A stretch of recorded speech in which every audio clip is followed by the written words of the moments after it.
Well, welcome, Real Dealers. This is the first ever episode of the podcast of this season. I'm Isaac Petz, your host. I'm Branden Irwin. And today we're doing a little summer recap of 5 different films that come out over the summer. Starting off with Weapons. What are your thoughts on the film? I loved it. Honestly, I think it's actually a really good time. Like super suspenseful. Honestly. How about you? Yeah, I really liked it. I think on rewatch, I think I didn't like the build-up as much because it's kind of like Barbarian, his previous film, Zach Cregger's previous film, where if you know where it's going, it's kind of you're just waiting for that to happen. Yeah. And the build-up isn't as interesting as like, oh, this could have been an awesome. By the way, spoilers for every movie we're talking about. This could have been an awesome zombie movie all the way because they really nail like the last. They're not really zombies, but they're kind of zombies. They're the last like zombie-esque-ness of the final 30 minutes of the movie where the children and the adults that get turned. Yeah.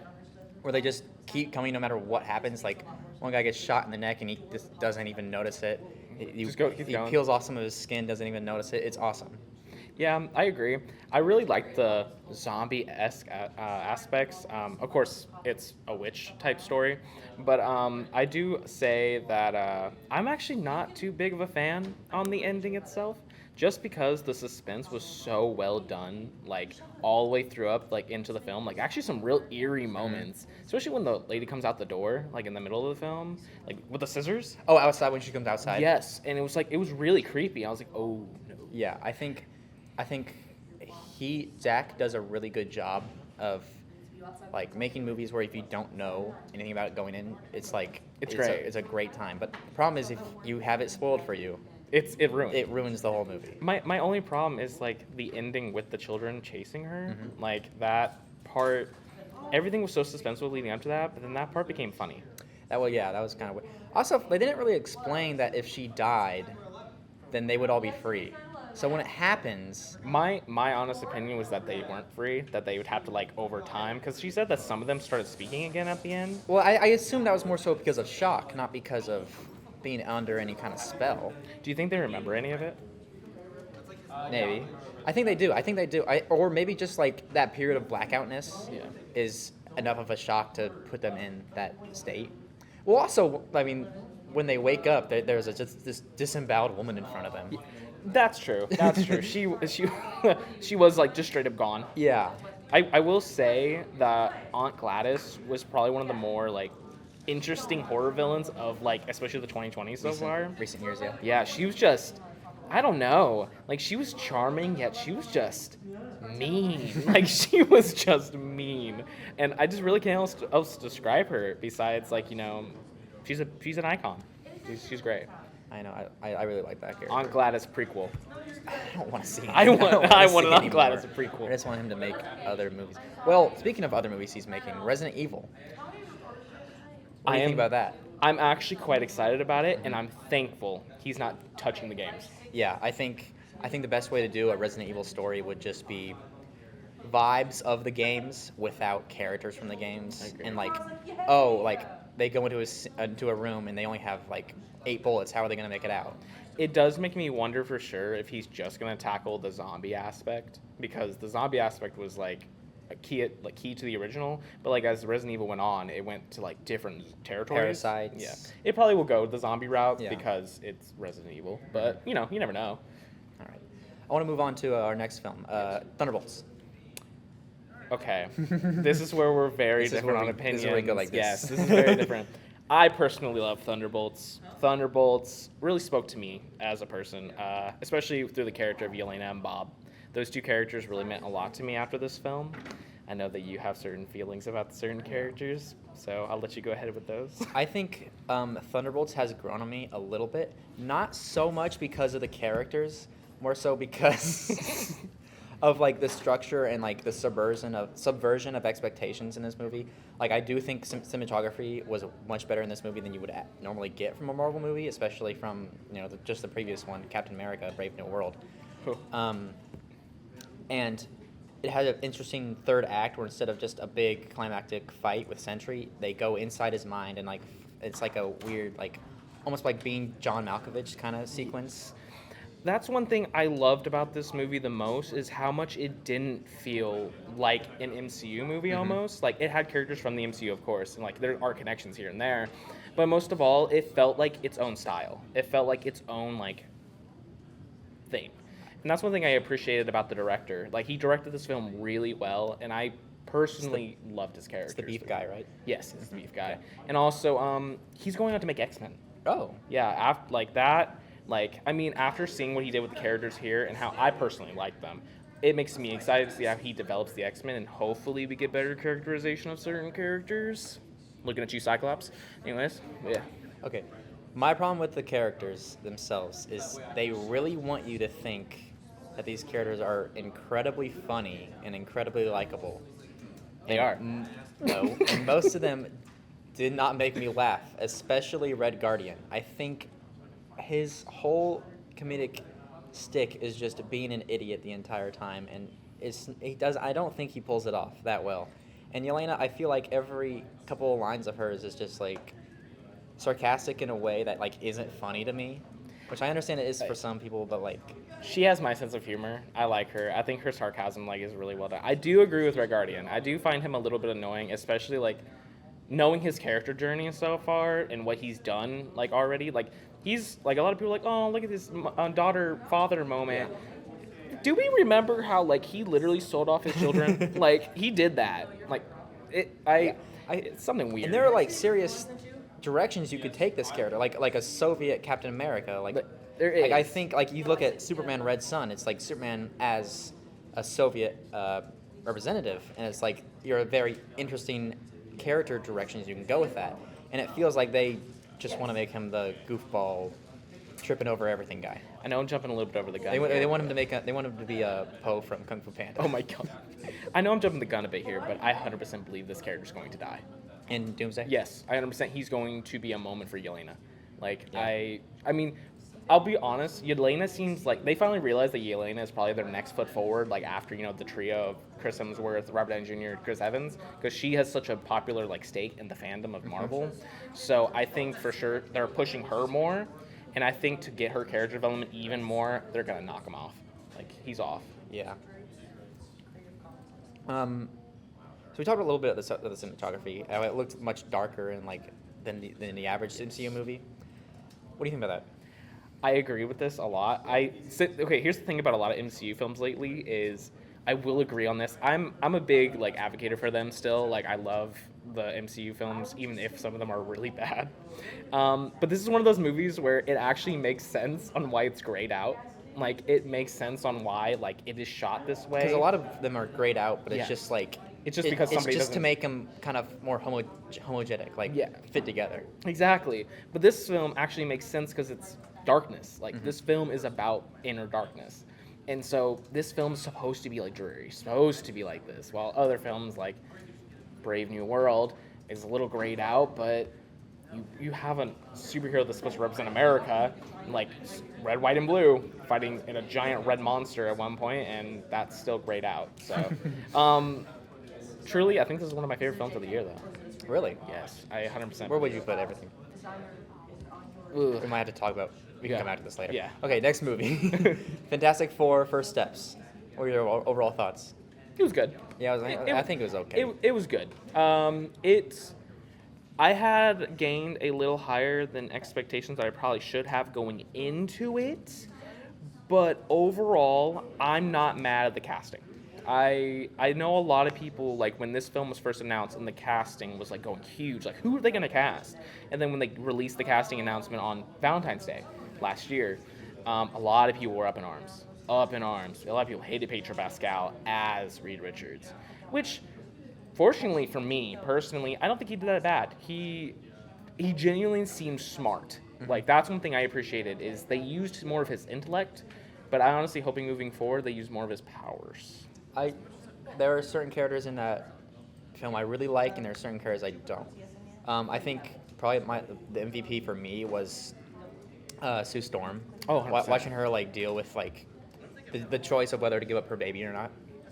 But on the other end of the spectrum, there's I think Pedro kind of held back a little bit in this movie because you see him in Eddington, and he's like such a great actor, and then He's just very much just like stern and stoic this whole movie. I just realized we have 2 movies with Pedro Pascal in here. Yeah, we do have 2 movies with Pedro Pascal here.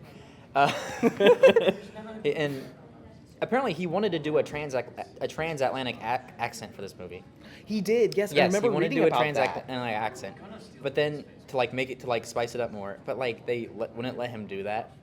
I do appreciate, though, like at the end of the day with him, that he still did a little something different. You can tell his voice was a little, oh yes, ha ha ha, like little higher, like little more like not his like grudgy voice that he's been doing a lot Yeah, a little lately.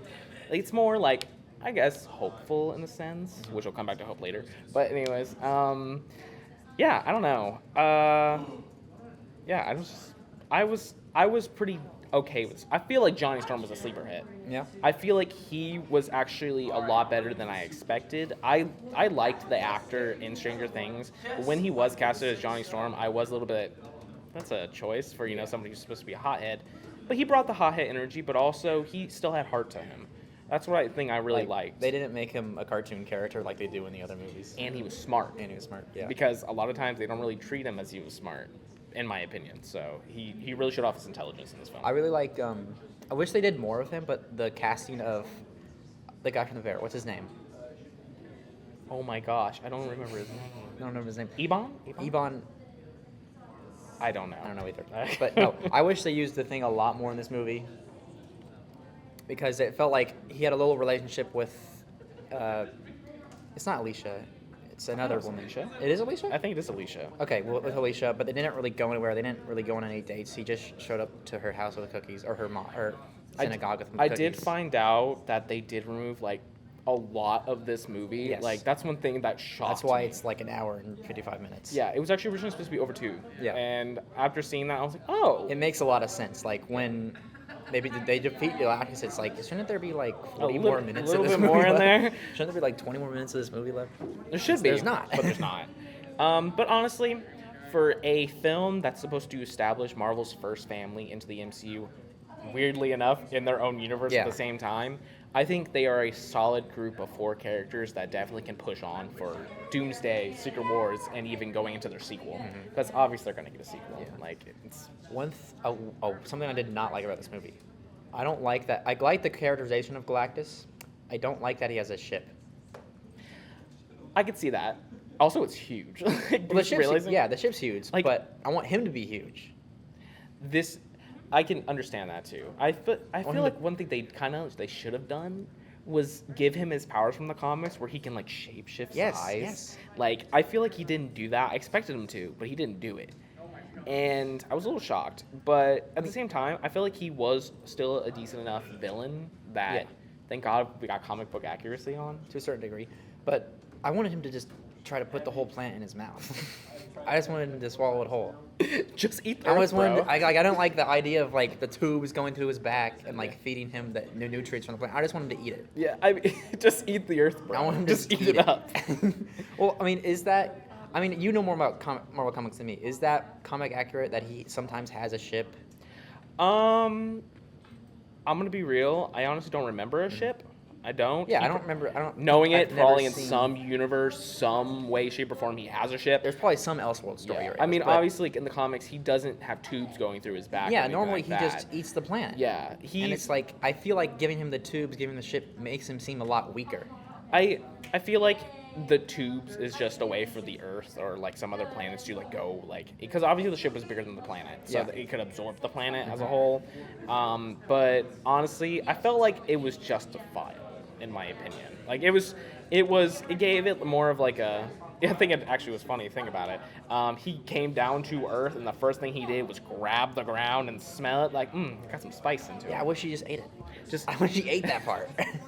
He should have. Because that's his whole thing. He eats planets, and he doesn't eat a planet. He like siphons it into himself. Yeah, he should have took a bite. He should have took a bite. Should have had a giant fork. He should have put it on a plate. Just have it all ready to go.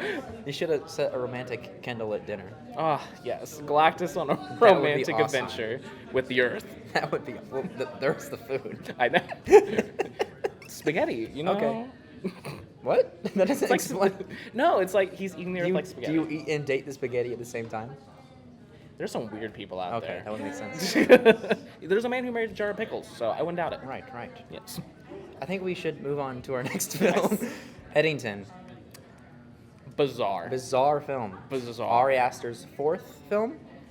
Yes. Yes. It Newest is and his fourth fourth film. Yeah, because Hereditary, Midsummer, Beau Was Afraid, then Eddington. Yes. Yeah, which is weird. Just an odd film. It is. I'm and not- it's almost not odd because it's odd. It's odd because it's so different. It's from odd his because others. it's more normal Yes. than in most of his movies. I'm not gonna lie, I completely expected like surrealist. something weird to happen at Yeah. the end. Like maybe an Super alien comes in. traumatizing. Yeah, but it was just well, it was kind of traumatizing. It was still. traumatizing, but I don't think to the same extent as his other films. Yeah, I definitely think it was just more like down to earth film. Like it was more like trying to say something than, you know, I guess pushing something weird out. Like he was more trying to like put out a message than Yeah, anything else. if his previous film, Beau Was Afraid, is just all of his style like squeezed onto a plate, Yes. this is him like almost trying to strip himself of his style and Yeah. just make more of a straightforward movie that is still like subversive. Yeah, I agree. I think honestly, I agree just fully with that. Beau Was Afraid is his like most Ari Aster film, while Eddington is his least Ari Aster film. It's so down to earth. It's the best way I can put it. Like just the weird stuff that happens in it is just so like fast. Like it's just fast goes when it bam, goes. bam, to bam, to bam. Because when the film first begins, it just seems like okay, this is just a guy who decides, you know, I'm gonna run from there. I'm gonna run for mayor, and then it gets weirder and weirder and weirder, and then by the end of the film, you're like, what's going on? What do you mean? Like, but like it all makes sense at the same time. It's just like, it just keeps going, and you're like, where am I going with this? Like, where are we going next? Like, in an entertaining way. I should stress that it's not a bad way. Yeah. Like in a genuinely interesting way that does get you thinking, like for sure. Like my gears were turning.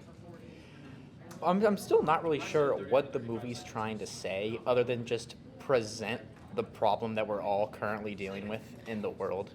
I think that's what it is. Yeah. I think genuinely it's just showcasing like, hey, this is what's going on, by the way. The division, like even gun in small problems. like even in small towns, like that was a big thing they kept bringing up is how small this town was they were living in, how like bankrupt it How, basically like, was. even like the problems on like the global scale still trickle down to small communities. Yeah, exactly. Like the problems are everywhere, and I think the film was trying to show you that even like it's not just like higher ups. It's the little people too. Like I hate to put it that way. It's the people who Local are less politicians. fortunate. Yeah. Like less fortunate in times. Like I mean, I grew up like that. Mm-hmm. Like and stuff does affect people like that still. Like it's sad. It's very sad. Yeah. It's kind of really all I have on I Eddington. know. It's such a weird, like bizarre movie that you could like theorize about, and like also kind of interesting. Spoilers. I already established there were spoilers. We're just gonna talk about the movie. Joaquin Phoenix's character Joe kills Pedro Pascal's character. That man halfway through. cannot catch a break in these films. He keeps dying. It's also like it's weird that they're both You see them both typecast in this movie where Pedro Pascal is the guy that dies, and Joaquin Phoenix is the guy that gets pushed too far by the system and then lashes out again. They're very much themselves, like, and it's in the weird sense of like, I don't know. I can't tell you why this man keeps dying in films or why he keeps choosing roles like that to keep dying in, but you know, he's getting a paycheck, so do what you gotta do. Yeah, I don't know. His death jump scared me. Yes. I know we watched it together, and I jumped. Like, It's weird. You don't expect it, even though like a murder just happened in the scene before. Yeah. I think that plays to the strengths of the film too, where like it's making a message about what values, what lives like society values. Like Yeah. the homeless person gets killed and nobody cares. There's no investigation. No one even remembers. But then the mayor of the town gets killed, and it's like a big shocking reveal. It's a turning point of the movie, even though it's not his first kill. Yeah, I don't know. I find it's also the part where Pedro Pascal's son like died. Mm-hmm. Like, I'm not gonna lie, he got shot in like the shoulder. I thought he was gonna live. You think I was gonna live? I thought he was gonna live because the way it looked, but no, he just laid there in the pool of blood. The puddle of blood showed up, and I was like, oh, he's gone. Also, on second reviewing, the way all the plot threads like weave in and out, it's such a well structured film, like because what's it? The girl that Eric likes, that's his name, right? Yes. The kid, who's not even related to anybody. I think it is Eric. Eric, he likes this girl, and the girl likes the mayor's son. Yeah. And then the mayor's son sends a picture of himself making out with a girl to That is- the local deputy. No, he doesn't send it to the local he sends deputy. it to Eric. He sends it to Eric, and Eric sends it to the local deputy. Yes. And then It makes it then look like it makes it seem Eric seems to, and then when the mayor dies and his son dies, Eric thinks, oh, the deputy killed him, and it's like I didn't even realize that watching it the first time. Yeah, I noticed it. He said. What? We gotta keep going. Oh, okay, we gotta keep going. Okay. Yeah. Next film, Superman. I looked over 5 I minutes. know. Yeah, we're Superman. We got 5 minutes to do Superman. We got Alright, this. we gotta go as fast as this movie because this Okay, movie's 'cause fast. The movie's fast. The movie zips around corners. It really does. Literally, the beginning of the Jumps. movie, it just quite literally starts with Superman already being beaten. Like, It's almost feels like it starts halfway through a normal movie. I feel like which- we didn't start anywhere. I like that because I feel like it gives us more time to explore the characters and explore the themes. I feel like And it's a more like it's like a different kind of story than what you would normally get in a 3-act structure. yeah, for sure. And I mean, I've definitely felt like we were just plopped into a universe in which James Gunn has stated that's what he kind of wanted to do, was just plop us into this world. So he got away with that. He did that. But also, I love the main messaging of hope. Like, the hope can still exist. You know, it's very punk rock. Yeah, even in a bad world. Oh my god. Lex Luthor's world. And Lex Luthor's world where he tries to. It's just crazy that would have him like trying to establish his own part of a country. That was a crazy twist I wasn't really expecting, but when it happened, I'm like, oh, that is a very Lex Luthor thing to do, isn't it? But also him establishing him as such a villain, while killing the dude that like helped Superman up, literally just helped him up. Like that was it, and murdered him right in front of Superman. Like that showcased how much of a villain Lex Luthor was. And I was Much of like, a hater. yes, How much of a hater. irredeemability. How much of a hater he is. He's- I love Nicholas Hoult. I'm so glad he didn't get Superman because he gave us Lex Luthor. He auditioned Yes, to be Superman. and now we're getting more of him. And supposedly they're gonna team up in the second Yeah, one. it was just confirmed It was just actually. confirmed Man they're of teaming Tomorrow up. is going to be a Lex Luthor Superman team up movie. Probably going against Brainiac. Yeah, probably makes sense. Yeah, I really liked how comic book this movie felt. Like it was just like, yep, there's a dog here. Yep, there's a kaiju that just randomly attacks. You know it's bad when haters of this film complain on like the type of dog Crypto is. Yeah, Because it's a great movie. I think it's a great people movie. complain that the dog's not buff. Like, come on. Like, what do you mean? Like, he's a good boy. Yeah, he's a good boy. He's a good Oh, boy. another thing I want to talk about. This movie used a specific, a very like unique type of lens that isn't usually used very often. I wrote it down here. The Leica Tri-Elmar lens. Yes. Yeah. The It very makes- fishbowl. Fishbowl lens. It like brings the like characters closer and the background farther away, so it almost seems like you're in a constant state of a vertigo shot, even though nothing's moving. It just kind of looks like we're in the middle of a vertigo shot. But it was a really cool use. Like, it was a really cool use of camera work, though. Like, that's one thing with James Gunn is he will always make a film look interesting. Like, all his films I've seen always have, like, a visual appeal to them. Like, in their camera shots are always on point. Like, no matter, like, how the movie turns out to be, like, I know that it's going to look good. I think Guardians has the best cinematography I agree. compared to all the other films. I think Guardians 3 had the best of them all. I think that was the one that really... I know there was the one shot, which was really cool. The hallway shot. The hallway shots. shot, yeah. Like, just epic. Yeah, I do. I agree. I think does he have the same cinematographer every time? I think he does. I think he brings the same person in, and if not, then he grabs some people that look very Yeah. like similar because he has a aesthetic to him. Like he has like a thing about his films that just ultimately you see the film and you're like, James Gunn. Yeah. Yeah. I think one of my biggest worries going into this is because James Gunn usually does C-list characters, and this is like the superhero. Yeah. He's like Superman. Like So he's like- I kind of was worried, like this is not what he's used to. This is not in his wheelhouse. But I mean, he just knows how to write a good story no matter what. It He seems. does. One of my only complaints is there are James Gunn humor moments in here for sure, like Yeah. that are in there. On but second- but it's like overall, even with that being the case, it's still David, the guy who plays Superman. Yeah. He is Superman.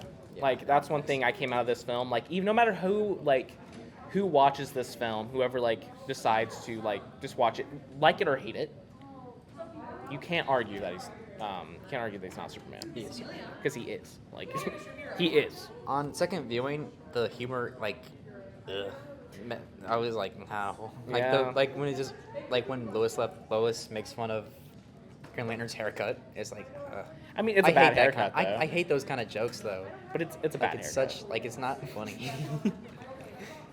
I also felt like Mr. Terrific. Mr. Terrific was great.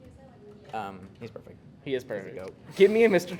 Terrific standalone thing. And Give me. I didn't even know who he was before this movie. You didn't? No. He's the guy from X-Men First Class. I know the actor. I meant. Oh, you meant Mr. Terrific I meant Mr. himself. Terrific I himself. knew him because of the Arrow show. Yeah, I know. But I think what I didn't like about Superman is his character arc. It didn't seem like he grew much in this movie. I think Because- the only reason for that is because he's already established. He's already established, but also we see a flaw at the beginning of the movie. We see him acting somewhat childishly towards Lois. See him like yelling at her and like not really listening to her, and he doesn't really learn from that. And it's weird that they would show us a flaw at the beginning of the movie and not have him grow from that. I have a contradiction to that. Yeah. Well, I don't know how to split it, but I don't think that was the character flaw on Superman's part. No? I think that was the character flaw on Lois Lane's part. Really? Because I say this only because she comes around in the end, knowing, he's punk rock. Like, that's the best way to put it. It's the way he goes about it. Because, like, she realizes, she sees his home life, she sees where he comes from, and how he's just pure. And she's worried that he's too pure, basically. And she realized that's a great thing. Like, that's a great thing. And, like, I think it turns her around on. She goes, like, you just believe in what you believe. You believe in the good of man. So you think she sees that, and she starts to believe that as well in the end. you think Lois had more of the character arc than I Superman do. did? I honestly, and I liked Lois's character arc because she felt like a genuine person. Like, she felt like she was genuinely worried about her love life. Mm-hmm. And I mean, I would too. I mean, you're dating a man who's literally not from Earth, and he sees the best in everything. It's like, that's optimism that, you worry about because, like, well, you're avoiding everything else. But that's just who he is. Yeah. And so she sees that, and she grows as a person, and it's so, yeah. Okay. Anything else we have to offer on this film? That's all good, honestly, for me. That's all I had to say. Yeah. I think some people were saying that this summer wasn't great for movies or show. I I mean, disagree. everything we reviewed, I at least liked a little bit. Yeah. Thunderbolts probably bottom for me, but everything else. Oh, I'm gonna give mine. Thunderbolts, Fantastic Four, Superman, Weapons, Eddington. Ooh. And this might be controversial. Thunderbolts. Wait, you're going backwards? Yeah, I'm going. You gotta go in the same So, direction I okay, went. so when I know my top You're one, gonna mix it up. Bottom tier. Gosh, ooh, this is hard. Sadly, Fantastic Four probably is bottom tier, and then probably Eddington, and then Superman, Weapons, Thunderbolts. Okay. Yeah. So that's my list. Yeah. All right. Well, it was nice having you on today. That's nice and beyond, yeah. Yep. All right. Bye bye, real deal.